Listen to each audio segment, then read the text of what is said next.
अस्सलामु अलैकुम वरहमतुल्लाहि वबरकातुहू। अऊज़ु बिल्लाहि मिनश शैतानिर रजीम, बिस्मिल्लाहिर रहमानिर रहीम।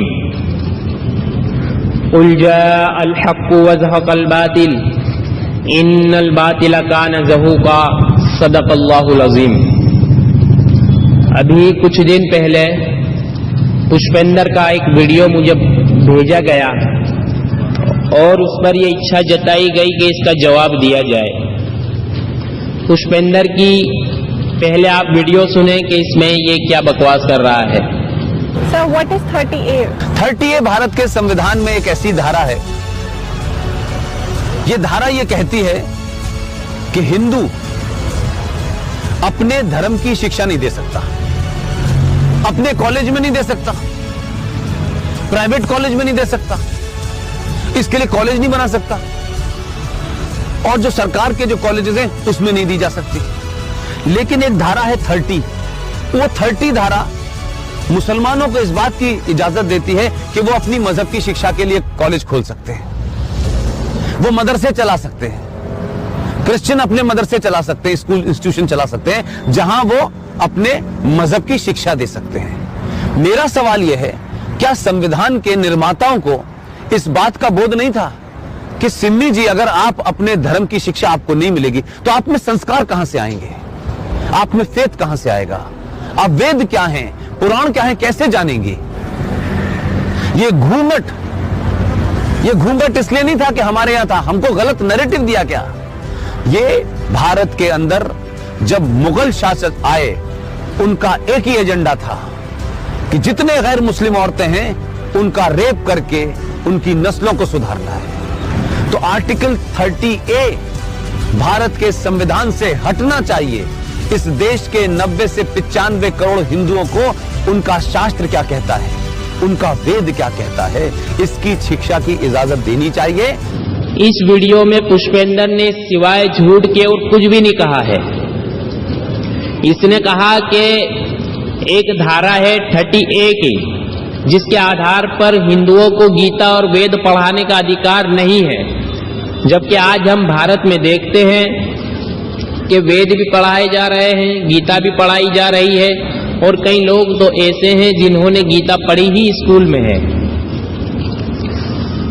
और पुष्पेंद्र को मैं यहाँ चैलेंज कर रहा हूँ और उसके अन्य भक्तों को भी चैलेंज कर रहा हूँ कि भारतीय संविधान में 30A नाम का कोई एक अनुच्छेद निकाल के दिखा दे। इंडियन कॉन्स्टिट्यूशन में आर्टिकल 30A नाम से कोई आर्टिकल है ही नहीं, इसका झूठ है। ये सिर्फ गूगल, ये ट्विटर की एक फेक न्यूज थी, उसी को पढ़कर इनने बकवास करना शुरू कर दिया। पढ़ना लिखना तो जानता नहीं है, तहकीक करना तो जानता नहीं है, बस इधर से उठाया और उधर रख दिया। तो इसने कोई इस पर तहकीक, कोई रिसर्च नहीं की है कि आर्टिकल, हमारे भारतीय संविधान में आर्टिकल 30A नाम का कोई आर्टिकल है भी या नहीं। तो इसका बिल्कुल झूठ है। आज भारत में वेद भी पढ़ाए जा रहे हैं, लोग पढ़ रहे हैं, उसका प्रचार प्रसार भी कर रहे हैं और इस पर कोई रोक टोक नहीं है। दूसरा, इसने कहा कि एक धारा है 30 की, इसके आधार पर मुसलमानों को कुरान और हदीस पढ़ाने का, उनके धर्म के प्रचार और प्रसार का अधिकार होगा।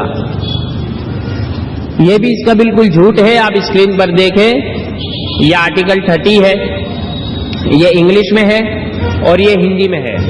इसमें क्या कहा गया है, धर्म या भाषा पर आधारित सभी अल्पसंख्यक वर्गों को अपनी रुचि की शिक्षा संस्थाओं की स्थापना और प्रशासन का अधिकार होगा। ये भी आप नीचे देख लें, इसको मैं पढ़ नहीं रहा हूँ, इसमें ऐसी कोई बात नहीं है। यहाँ अल्पसंख्यकों का कुछ उनके अधिकार बताए गए हैं और अल्पसंख्यक को यहाँ परिभाषित नहीं किया गया, उसकी कोई तारीफ बयान नहीं की गई है। लेकिन पुष्पेंद्र कर रहा है कि यहाँ तो मुसलमानों को कहा जा रहा है कि वो कुरान पढ़ा सकते हैं, हदीस पढ़ा सकते हैं। मैं इस जाहिल को यहाँ ये भी चैलेंज कर रहा हूँ कि तू आर्टिकल 30A से तो कोई आर्टिकल दिखा नहीं सकता, लेकिन पूरे भारतीय संविधान में, इंडियन कॉन्स्टिट्यूशन में शब्द गीता दिखा दे, शब्द पुराण दिखा दे, शब्द कुरान दिखा दे। इम्पॉसिबल है, नहीं दिखा सकता। क्यों? क्योंकि हमारा भारत का संविधान एक सेक्युलर संविधान है। और इसी आधार पर हमारा देश भी सेक्युलर है। लेकिन ये बेचारे इनके पेट का पानी हिलता है कि आखिर मुसलमान अपने धर्म का प्रचार और प्रसार क्यों कर रहे हैं, इसलिए झूठ से काम लिया है।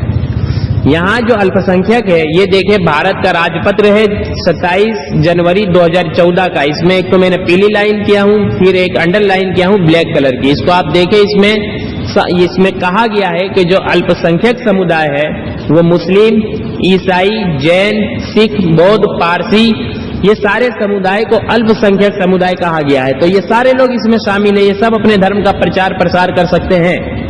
ये अल्पसंख्यक समुदाय को बहुसंख्यक के बराबरी में रखने के लिए ये कहा गया है कि उनको दबाया ना जाए, उनसे उनका ये अधिकार छीना ना जाए, वो भी अपने धर्म का प्रचार और प्रसार कर सकते हैं। तो ये तो हुआ भारतीय संविधान का झूठ।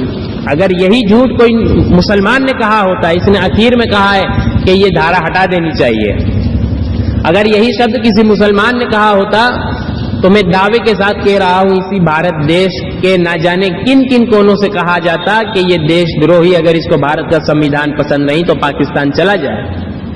तब पुष्पेंद्र को कहां भेजोगे, उसके बारे में भी कुछ कहो। मैं इंतजार करूंगा कि कोई इंसाफ पसंद व्यक्ति आगे बढ़कर कुछ पुष्पेंद्र के ऊपर भी टिप्पणी करेगा। इसने आगे दूसरी एक बात कही है कि ये घूंघट हमारी भारत की सभ्यता नहीं है, जबकि इस जाहिल को भी यही नहीं मालूम कि भारत की कोई एक सभ्यता, कोई एक संस्कृति रही ही नहीं। अगर ये कहा जाएगा कि भारत की सभ्यता नहीं है या भारत की सभ्यता है, तो कहा जाएगा कि भारत में कहाँ की है, गुजरात की है, मराठा की है, तमिलनाडु की, हर जगह की अपनी अपनी एक सभ्यता है। तो इस जाहिल को यही नहीं मालूम कि भारत की कोई एक सभ्यता है ही नहीं। और घूंघट के बारे में कह रहा है तो ये तो मुगलों की देन है। ये मुगलों ने बलात्कार और ना जाने क्या क्या बकवास किया है, ये उनकी देन है घूंघट। जबकि इस जाहिल ने जो चिंता अपनी जताई है कि आर्टिकल को हटा देना चाहिए, और उस आर्टिकल को हटा रहा है जो है ही नहीं, जो पहले से मौजूद नहीं है उसको हटा रहा है। और वेदों में क्या लिखा है, शास्त्रों में क्या लिखा है, हमारे हिंदुओं को मालूम होना चाहिए। जबकि ये जाहिल खुद नहीं पढ़ा हुआ है। अगर पढ़ा हुआ होता तो इसको मालूम होता कि ये घूंघट ये मुगलों की देन नहीं है, बल्कि ये तो वैदिक सभ्यता है, वैदिक संस्कृति है। वेदों के अंदर इसका उपदेश है, धर्म शास्त्रों में इसका उपदेश है। और इन्हें जो ये बात कही है कि ये मुगलों की देन है, वो मुगल रेप किया करते थे, उनका एक ही एजेंडा था, मुझे नहीं समझ आया कि आखिर इसके पेट का पानी क्यों हिला, इसने ही ये बात क्यों कही। बस मुझे जो कहना था मैंने कह दिया, आगे की बात आप खुद समझ लें। खैर, तो ये वैदिक सभ्यता है।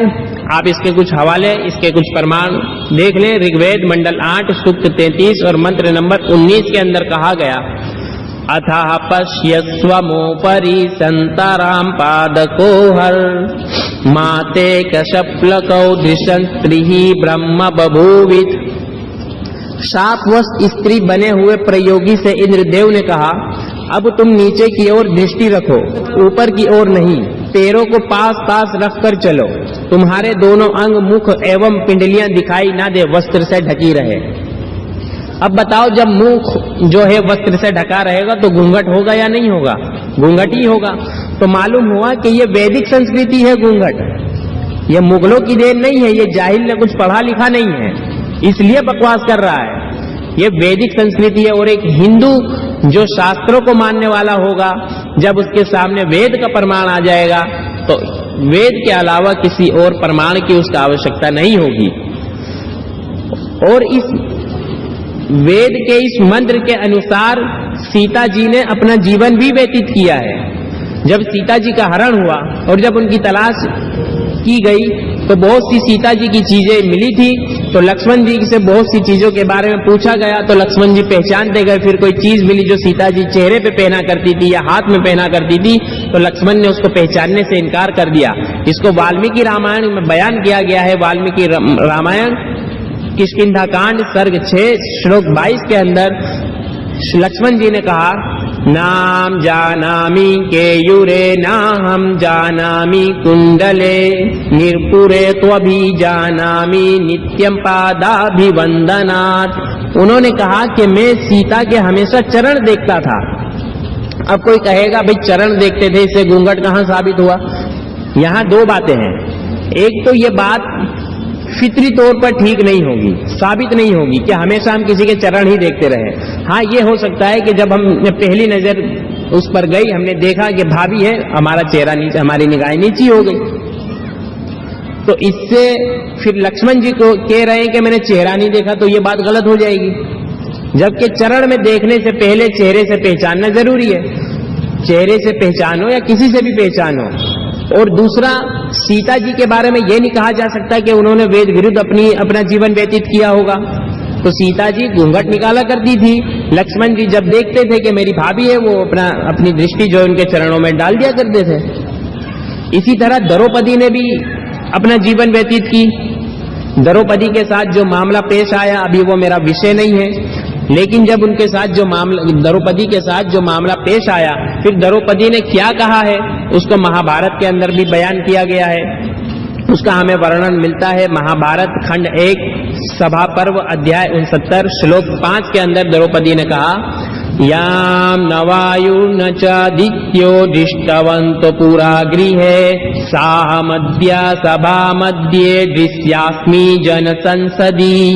कहती है कि पहले राजभवन में रहते हुए जिससे वायु तथा सूर्य भी नहीं देख पाते थे, वहीं मैं आज इस सभा के भीतर महान जन समुदाय में आकर सबके नेत्रों के लक्ष्य बन गई हूँ।